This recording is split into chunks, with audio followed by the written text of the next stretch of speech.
আসসালামু আলাইকুম। BD tasty Farzana কিচেনে সবাইকে ওয়েলকাম। সবাই কেমন আছেন? আশা করছি সবাই অনেক ভালো আছেন। আজকে আপনাদের সাথে শেয়ার করব ঈদ স্পেশাল রসমালাই রেসিপি। তুলতুলে নরম ছানার রসমালাই সহজ রেসিপিতে শেয়ার করব। কম খরচে মজাদার টেস্টি রসমালাই রেসিপিটা ভিডিওটা না টেনে সম্পূর্ণ ভিডিওটি দেখুন, ভালো লাগবে। আর সব কিছু জানতে পারবেন রসমালাইয়ের বিষয়ে খুঁটিনাটি অনেক কিছু। চলুন তাহলে জেনে নিচ্ছি। আমি মূল রেসিপিতে চলে যাচ্ছি। এখানে আমি আজকে রসমালাইটা তৈরি করব 1 লিটার লিকুইড দুধ দিয়ে। প্রথমে আমি ছানাটা তৈরি করে নিচ্ছি। এর জন্য এখানে নিয়ে নিচ্ছি 1/3 কাপ রেগুলার পানি। পানিটা দিয়ে এখানে দিয়ে দিচ্ছি 3 টেবিল চামচ ভিনেগার। এখন পানি আর ভিনেগারটা খুব ভালোভাবে একসাথে মিশিয়ে নিতে হবে। এটা আমরা দুধে ইউজ করব, এতে ছানাটা হতে সাহায্য করবে। খুব ভালোভাবে মিশিয়ে নিয়েছি, আপনি স্ক্রিন লক্ষ্য করুন। আর দেখি এদিকে দুধটার কি অবস্থা। দুধটা খুব ভালোভাবে বলক চলে আসছে। এখন আমি এখানে মিশিয়ে নেব ভিনেগারের সম্পূর্ণ পানিটা। পানিটা দিয়ে আলতোভাবে নেড়ে চেড়ে আমরা ছানাটা তৈরি করে নেব। বেশি নাড়াচাড়া যাবে না। এদিকে দেখুন ধীরে ধীরে ছানাটা দুধ থেকে আলাদা হয়ে আসছে। খুব সুন্দরভাবে ছানাটা আমার রেডি হয়ে গিয়েছে। তবে একটা জিনিস খেয়াল রাখতে হবে, এই ছানা কিন্তু এই গরম দুধে বেশিক্ষণ রাখা যাবে না, তাহলে ছানাটা শক্ত হয়ে যাবে। আর ছানাটা দেখুন পানিটা নীল হয়ে আসছে, তার মানে সম্পূর্ণ ছানাটা আমার রেডি হয়ে গিয়েছে। এখন আমি একটা মার্কিন কাপড়ে ছানাটা ঢেলে ভালোভাবে ধুয়ে ছানাটাকে পরিষ্কার করে নেব। ঠান্ডা পানি দিয়ে ধুতে হবে, স্ক্রিনে লক্ষ্য করুন। কারণ ছানাটা যেহেতু আমরা ভিনেগার দা করেছি, সেজন্য খুব ভালোভাবে ঠান্ডা পানিতে ধুয়ে নিতে হবে। আর ছানাটা যাতে কোনোভাবেই গরম না থাকে খেয়াল রাখতে হবে। ছানাটা যদি গরম থাকে তাহলে কিন্তু ছানাটা শক্ত হয়ে যাবে। আমি খুব ভালোভাবে ধুয়ে নিয়েছি, আপনারা দেখুন। তারপর ছানাটাকে সম্পূর্ণ পানি চেপে চেপে নিতে হবে। চেপে চেপে আমি ছানাতে যে পানি ছিল এক্সট্রা, সেই পানিটুকু আমি ঝরিয়ে নিয়েছি। এখন এটা আমি ঝুলিয়ে রেখেছি 30 মিনিটের মতো। তারপর ফ্রিজে রেখেছিলাম 20 মিনিট পর আমি এখন চলে আসলাম। দেখুন ছানাটার কি অবস্থা। আমার ছানাটা কিন্তু একদম পারফেক্ট হয়েছে, আপনারা দেখতেই পাবেন আমি যখন মিষ্টি তৈরি করব। ছানা যদি পারফেক্ট হয় তাহলে মিষ্টি এবং রসমালাই সব কিছু আপনার পারফেক্ট হবে। এখন আমি ছানাটাকে খুব ভালোভাবে মিশিয়ে নেব। স্ক্রিনে লক্ষ্য করুন, এখানে আমি 1/3 চা চামচ চিনি দিয়েছি। চিনিটা দিয়ে আলতো হাতে ছানাটাকে খুব ভালোভাবে মিশিয়ে নিচ্ছি।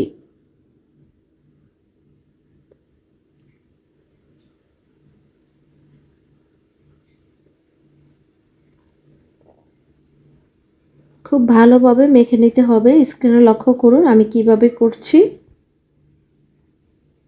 ছানা যদি পারফেক্ট হয় তাহলে বেশিক্ষণ এটা মেখে নেওয়ার কোনো প্রয়োজন নেই, এমনিতে এটা অনেক সফট হয়ে যাবে। আমার প্রায় ছানাটা রেডি হয়ে গিয়েছে, আপনার স্ক্রিনে লক্ষ্য করুন।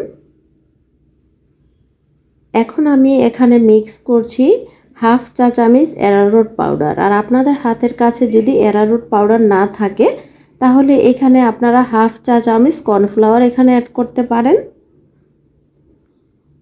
অ্যারারুট পাউডার দিয়ে বেশিক্ষণ মেখে নেওয়ার কোনো প্রয়োজন নেই। অ্যারারুট পাউডারটা শুধু ছানার সাথে একটু ভালোভাবে মিশিয়ে নিতে হবে, তাহলেই হবে। আমার খুব ভালোভাবে মিশিয়ে নেওয়া হয়ে গিয়েছে, আপনার স্ক্রিনে লক্ষ্য করুন। এখন আমি রসমালাইয়ের জন্য প্রথম শিরা তৈরি করব।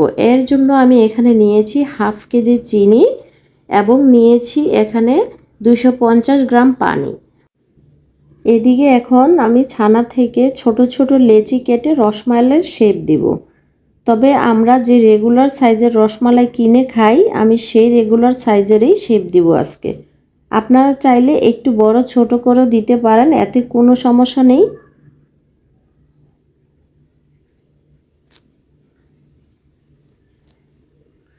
আমি এখন রসমালাই তৈরি করে আপনাদের দেখিয়ে দিচ্ছি। তবে খেয়াল রাখতে হবে, রসমালাইটা যখন আমরা তৈরি করব বেশি চাপাচাপি করার কোনো প্রয়োজন নেই, কারণ এই ছানাটা এমনিতেই অনেক সফট থাকে। আপনি যখন শেপ দিবেন এটা এমনিতেই খুব ভালোভাবে শেপ চলে আসবে। আর দেখুন আমি একটা লম্বা আকৃতি করে শেপ দিচ্ছি। আপনারা চাইলে এটা গোলও করে নিতে পারেন, আপনাদের পছন্দ অনুযায়ী যেই রকমের শেপ দিতে চান সেরকমভাবে দিতে পারেন। তবে খেয়াল রাখতে হবে মিষ্টিতে যাতে কোনোভাবেই ফাটন না থাকে। আমি একে একে আপনাদের সাথে শেয়ার করছি কিভাবে আমি মিষ্টিগুলো তৈরি করে নিয়েছি। সবগুলো মিষ্টি আমার খুব ভালোভাবে তৈরি করা হয়ে গিয়েছে। স্ক্রিনে লক্ষ্য করুন মাশাআল্লাহ কতগুলো মিষ্টি হয়েছে। এখন এদিকে 1 চা চামচ ময়দার সাথে 1 টেবিল চামচ সয়াবিন তেল দিয়ে সাথে সামান্য একটু পানি দিয়ে মিশিয়ে আমি খুব ভালোভাবে এটা শিরা ইউজ করব, যাতে খুব ভালোভাবে জাগ তুলে নিব। কারণ আমরা শিরাটা যে করেছি আমরা কিন্তু মিষ্টিগুলা যখন তৈরি করব ঢেকে করব না, সেই জন্যই এখানে ময়দাটা দেওয়া। এখন আমি একে একে সবগুলো মিষ্টি ভালোভাবে শিরায় দিয়ে দিচ্ছি আর হাই হিটে মিষ্টি জাল করে নিব। ডেকে জাল করব না, কারণ ডেকে জাল করার কোনো প্রয়োজন নেই, কারণ আমি যেহেতু এখানে ময়দা আর তেল দিয়েছি। এমনিতেই কিছুক্ষণ পর দেখবেন মিষ্টিগুলো ঢেকে গিয়েছে। এভাবেই খুব ভালোভাবে মিষ্টিগুলো সিদ্ধ হয়ে যাবে। আপনার স্ক্রিন লক্ষ্য করুন একে একে মিষ্টিগুলো বেশি উঠেছে আর আমি কিছুক্ষণ পর পর এখানে গরম পানি অ্যাড করব, যাতে কোনোভাবে শিরাটা ঘন না হয়ে যায়। স্ক্রিনে লক্ষ্য করুন কিছুক্ষণ পর পর কিন্তু আমি পানি অ্যাড করছি। এদিকে আমি দ্বিতীয় শিরা তৈরি করে নিচ্ছি। হাফ কাপ চিনির সাথে দিয়ে দিচ্ছি এখানে 1.5 কাপ পরিমাণ পানি। ওইদিকে মিষ্টি হচ্ছে আর এদিকে আমি চুলায় দ্বিতীয় শিরাটা বসিয়ে দিলাম। এখন এখানে আমি মাত্র একটা বলক তুলে নিব। এখন আমি চুলাটা অফ করে দিব। এখন এটা আমি ঢেকে রাখবো, কারণ শিরাটা আমাদের গরম থাকতে হবে। এদিকে দেখুন মিষ্টির কি অবস্থা, মাশাআল্লাহ দেখুন মিষ্টিগুলো ফুলে ডবল হয়ে গিয়েছে আর প্রায় মিষ্টিগুলো আমার সিদ্ধ হয়ে গিয়েছে। আমি একটা মিষ্টি আপনাদের দেখিয়ে দিব।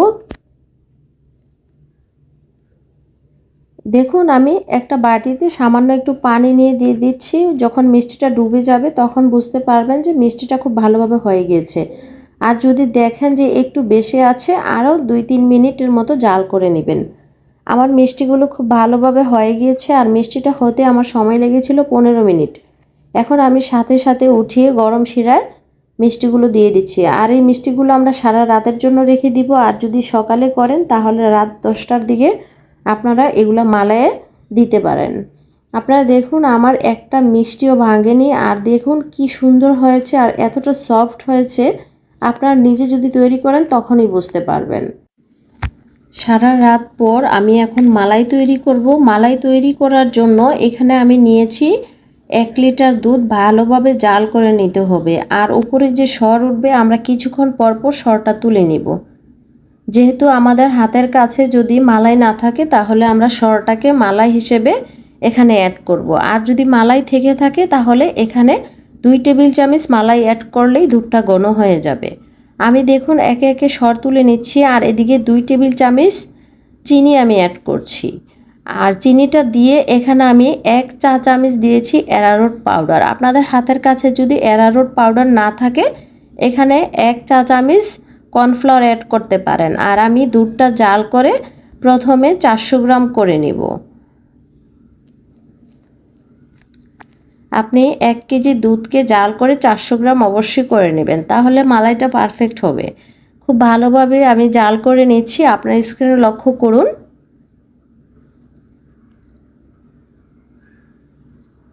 এখন আমি মিষ্টিগুলো চেপে চেপে যে রসে পানিটা ছিল সে পানিটা বের করে নেব। তবে ভয়ের কোনো কারণ নেই, মিষ্টি কিন্তু একটাও ভাঙবে না। আপনার স্ক্রিনে খেয়াল করুন আমি কিভাবে করছি।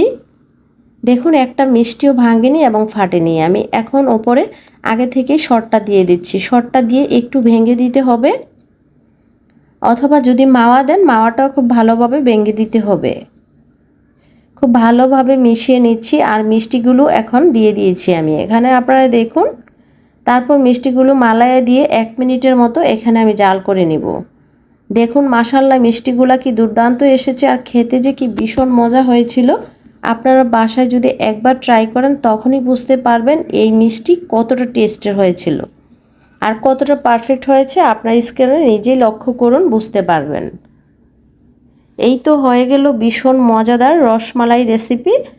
মিষ্টি অনেক সহজ ও অল্প উপকরণে মজাদার মিষ্টিটি তৈরি করে প্রিয় মানুষকে খাওয়াতে পারেন।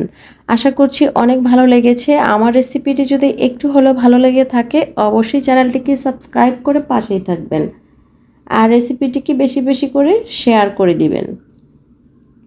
দেখুন মিষ্টিটা কতটা সফট হয়েছে আর এটার মালাইটা কি দুর্দান্ত এসেছে, কতটা ঘন হয়েছে, খেতে ভীষণ মজা হয়েছিল। 1 কেজি রসমালাই আমার একদিনই শেষ হয়ে গিয়েছে, এতটা মজা হয়েছিল। এতক্ষণ আমার সাথে থাকার জন্য সবাইকে অসংখ্য ধন্যবাদ। আবার চলে আসবো নতুন কোনো রেসিপি নিয়ে। সবাই ভালো থাকবেন, সুস্থ থাকবেন। আল্লাহ হাফেজ।